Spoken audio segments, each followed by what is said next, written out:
చాలా కాలం స్తబ్దతలో ఉన్నింది ఇష్యూ. ఎందుకంటే, ఈ అమ్మాయి నేను తప్పు చేశాను. రాజ్ తరుణ్ కాళ్ళు పట్టుకొని క్షమాపణ అడుగుతున్నాను.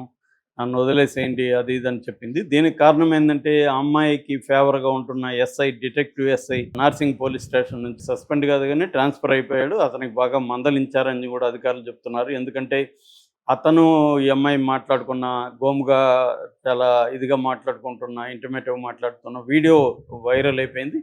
దాంతో అతన్ని చేసేశారు. దాని తర్వాత ఆ స్టేషన్‌లో ఈ అమ్మాయి అంటేనే భయపడే పరిస్థితొచ్చేసింది.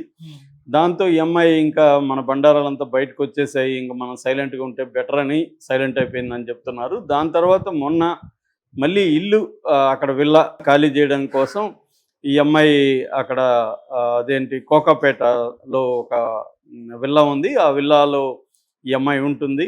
సో, అక్కడ కోకాపేట ఆ విల్లాకి సంబంధించిన అడ్మినిస్ట్రేషన్ వాళ్ళు రాజ్ తరుణ్ కంప్లెయింట్ ఇచ్చారని చెప్తున్నారు. ఎందుకంటే ఆ విల్లాలో ఈ అమ్మాయి మెయింటెనెన్స్ కట్టట్లేదు. అట్లాగే ఎవరోనో తీసుకొనొచ్చి డ్రగ్స్ కావచ్చు, అమ్మాయిల వ్యవహారాలు కావచ్చు ఇలాగ చేస్తుంది. స్విమ్మింగ్ పూల్‌లో గోల చేస్తుంది. ఇవన్నీ డిస్టర్బింగ్‌గా ఉంది కమ్యూనిటీకి అక్కడ. మీరు ఈ ఇంట్లో నుంచి ఈ అమ్మాయిని బయటికి పంపించేయండి అని రాజ్ తరుణ్‌ని అడిగినట్టు తెలుస్తుంది. దాంతో రాజ్ తరుణ్ తన అమ్మానాన్నని, కొంతమందిని సామాజిక కార్యకర్తలని వీళ్ళందరిని పిలిచి, ముఖ్యంగా మహిళా కార్యకర్తలని కొంతమంది బౌన్సర్ లాంటి వాళ్ళని పిలిచి తీసుకెళ్లారు.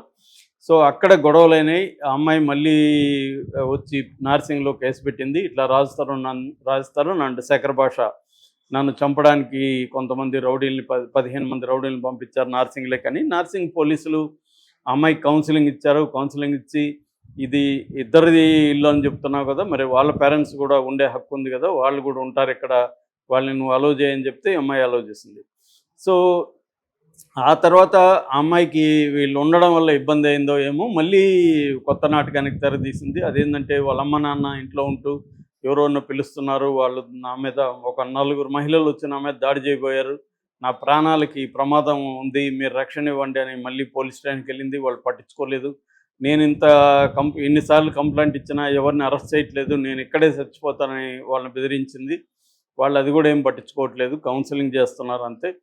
సో, దీని తర్వాత ఏమైందంటే ఇప్పుడు ఈ అమ్మాయి ఇంకొక కొత్త డ్రామాకి తెరలేపిందని చెప్తున్నారు. అదేంటంటే ఒక మంత్రికి సంబంధించి కొంతమంది వ్యక్తులకు మేమిద్దరం డబ్బులివ్వాలి. దాదాపు 50,00,000 ఇవ్వాలి. అందులో రాజ్ తరుణ్ 35 తీసుకున్నాడు. నేను 15 తీసుకున్నాము. ఇప్పుడు వాళ్ళు నాకు ఫోన్ చేశారు. మీరు డబ్బులు కట్టట్లేదు. 2 ఏళ్లుగా ఇంట్రెస్ట్ కూడా కట్టట్లేదు కాబట్టి ఈ ఇల్లుని మేము స్వాధీనం చేసుకుంటాం. ఎందుకంటే ఈ ఇల్లుని తనఖా పెట్టి తీసుకున్నారు మీరు. స్వాధీనం చేసుకుంటామని వాళ్ళు నాకు ఫోన్ చేసి చెప్పారు. నేను కూడా 1 వీక్‌లో కీస్ ఇచ్చేస్తానని చెప్పాను అని ఆ అమ్మాయి చెప్పింది. అంటే ఇది ఒక కొత్త డ్రామా అని చెప్తున్నారు. ఎందుకంటే లీగల్‌గా ఈ అమ్మాయి పేరుతో ఆ ఇల్లు లేదు. లీగల్‌గా ఎవరి పేరుతో ఉంది? రాజ్ తరుణ్ పేరుతో ఉంది. అది ఆ అమ్మాయి కూడా చెప్తుంది. కాకపోతే అమ్మాయి ఏం చెప్తుంది? ఇది మేము 11, 12 ఏళ్లకు ముందు కొన్నాము. అప్పుడు కొన్నప్పుడు 1,50,00,000 నేను 70,00,000 పెట్టాను. కాబట్టి సగం నాకు వాటా ఉందని చెప్తుంది. మరి సగం వాటా ఉంటే ఇలాంటి అమ్మాయి అంత ఊరికే వదిలేస్తుందా? రాజ్ తరుణ్ పేరుతో ఉంటే ఒప్పుకుంటుందా ఆ అమ్మాయి? అనేది పెద్ద ప్రశ్న.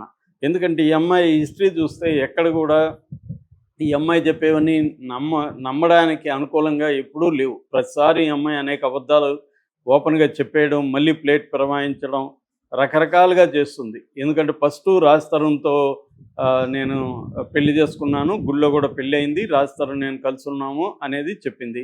రాజ్ తరుణ్ కూడా దాన్ని డినై చేయలేదు. పెళ్లి చేసుకోలేదని చెప్పాడు గానీ 11 ఏళ్ల పాటు మేము కలిసున్న మాట నిజమే. ఆ తర్వాత ఈ అమ్మాయి మా అమ్మ, నాన్నని నీచంగా మాట్లాడడం, డ్రగ్స్‌కి అలవాటు పడడం ఇవన్నీ దీంతో నేను వదిలేసానని చెప్పాడు.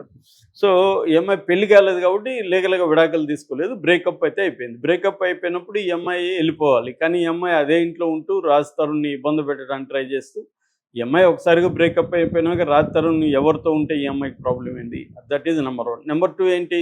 ఈ అమ్మాయి మస్తాన్ సాయి అనే వ్యక్తి కూడా నన్ను పెళ్లి చేసుకోవడానికి ట్రై చేశాడు. నాతో 10 రోజులు గడిపాడు. ఫిజికల్‌గా కూడా మేమిద్దరం కలిసాము అని గుంటూరులో కేసు పెట్టింది. మస్తాన్ సాయి మీదనే మొత్తం 3 కేసులు పెట్టింది.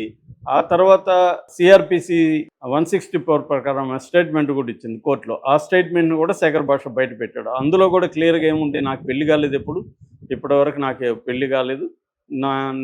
నేను మస్తాన్ సాయి మోసం చేశాడు కాబట్టి మస్తాన్ సాయితో నాకు పెళ్లి చేస్తున్నా అని చెప్పి ఆమె ఇచ్చి మోసం చేశాడు అన్నాడు.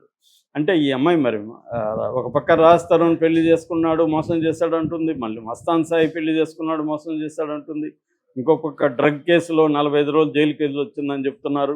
సో ఇలాగా ఈ అమ్మాయి ఏంటంటే రోజుకొక ప్లేట్ ఫిరాయించడం, రోజుకొక మాట మాట్లాడడం అనేది క్లియర్గా కనిపిస్తుంది. ఇప్పుడేముంటుంది, ఆ 164 స్టేట్మెంట్ బయటకు ఎలా వచ్చింది, నేను నీ మీద కేసు పెడతాను, బయటకు వచ్చిందా లేదా అనేది పక్కన పెడితే